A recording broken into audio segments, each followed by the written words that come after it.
Martin Luther King taught us the value of unmerited suffering in his article, Suffering and Faith. Due to my involvement in the struggle for the freedom of my people, I have known very few quiet days in the last few years. I have been arrested 5 times and put in Alabama jails.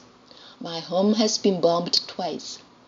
A day seldom passes that my family and I are not the recipients of threats of death. I have been the victim of a near-fatal stabbing. So, in a real sense, I have been battered by the storms of persecution. I must admit that at times I felt that I could no longer bear such a heavy burden, and have been tempted to retreat to a more quiet and serene life. But every time such a temptation appeared, it came to strengthen and sustain my determination. I've learned now that the Master's burden is light precisely when we take his yoke upon us. Recognizing the necessity for suffering, I've tried to make of it a virtue.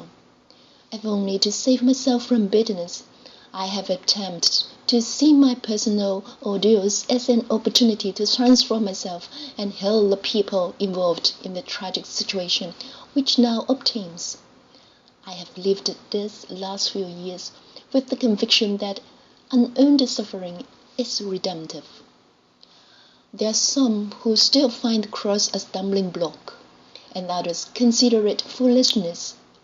But I am more convinced than ever before that it is the power of God unto social and individual salvation. So, like the Apostle Paul, I can now humbly yet proudly say, I bear in my body the marks of the Lord Jesus. The suffering and agonizing moments through which I have passed over the last few years have also drawn me closer to God more than ever before.